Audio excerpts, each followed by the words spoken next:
All right. So apparently Snoop Dogg and Dr. Dre Missionary Project does just 36,000 units. Now I'm gonna read y'all the article here from Hot New Hip Hop. It said, following months of teasers, Snoop Dogg and Dr. Dre finally unleashed their new album last week, Missionary. The eager anticipated project serves as a sequel to Snoop Dogg's 1993 debut Doggy Style that boasts features from several of the duo's high-profile peers. Method Man, Sting, Janine Aiko, Jelly Roll, and many more make appearances. They even got Eminem and 50 Cent to join them on the same track called Guns and Smoke. Despite all of this, the first week's sales projections for the album aren't looking as impressive as one might expect. According to his Daily Double, it's expected to move just 36,000 equivalent units in the first week, likely debuting at number 20 on the Billboard 200. They will put it behind previously released projects like Kendrick Lamar's GNX and Tyler the Creator's album, and more. All right. So this is what happens, man. Number one, just like I said the other week, those singles just didn't hit. Number two, Dre just took too long, man. People are getting to that point where if they want to hear one of more of a sound with that reminiscent of that G-Funk or reminiscent of that hardcore pound sound, they could just go get it cheaper. They don't have to go to Dr. Dre no more. And you got a lot of these new producers on the come up producing dope Cali music. And they look at it like, man, look, if Dr. Dre's name was on it, would it make a difference? They're getting different sounds from different people for a cheaper rate. They're not going to sit there and pay Dr. Dre almost $1 million just to have his name up there.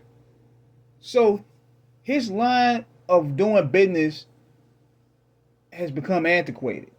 He waited too long. He coasted off his name. Remember the song he did, Topless, with T.I.? That's a Dr. Dre sound. The LL joint he did off the Beats Radio freestyle, that's a Dr. Dre joint. The He's Alive joint he did for Kendrick, that's the stuff we want to hear from Dre. But instead, it's like when these guys get in their bubble, they don't listen to nobody but either shareholders, their rich buddies. They don't listen to us anymore. When Kendrick Lamar was working on Gen X, this is what they told him. We want a West Coast album. We want slappers. And that's what he gave them. He didn't give him Morale and Steppers Part 2. And on top of that, you beefing with the top dog in the industry, Drake. So you know you have to come through with some fire. There's nobody that kept Dre hungry. Dr. Dre done built his legacy to where he's now considered the standard barrier and he feel he don't have to listen to nobody. So therefore, with this album, you stripped all the elements away that made the Chronic 2001 special, or the Chronic for that matter. There's no Daz, there's no Warren G, there's no DOC, there's no Dog Pound, there's no RBX, there's no Lady of Rage. The people that made those Dr. Dre albums magical are no longer here. They're not on this. So you strip all those elements away, you strip all the meat and potatoes away, you get a watered down product. And for the record, I don't care about sales. I'm not making a dime off these dudes' albums.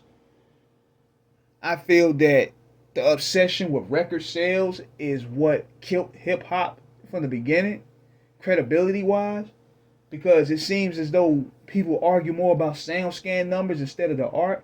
But the problem here with this, though, this is an indicator to Dr. Dre. Because see, Snoop, even though he put out dope projects on his own, they haven't really charted heavy like before.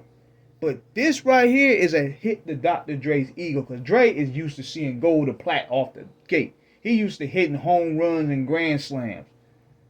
He struck out and took the L here. So that's going to probably play on his site right now. Because one thing about Dre, and we noticed this, he don't like failure at all. And I don't know how this psychologically is gonna give him some doubt in his mind. Is he really that great? Is he really the GOAT, as they say? Nah. It happens to the best of us. It happens to the best of us. You know what I mean? You went ahead and it didn't come out like you're supposed to. But we gotta pay attention to sales because it indicates what the industry want people to hear and what they're gonna promote. But then again, it's not important for the listener. But at the same time, it's no diminish to Dr. Dre's legacy or Snoop Dogg legacy for that matter. They're still legends. They're still pioneers. They still great, all-time greats. But this one here, just like I said before, it is not hitting.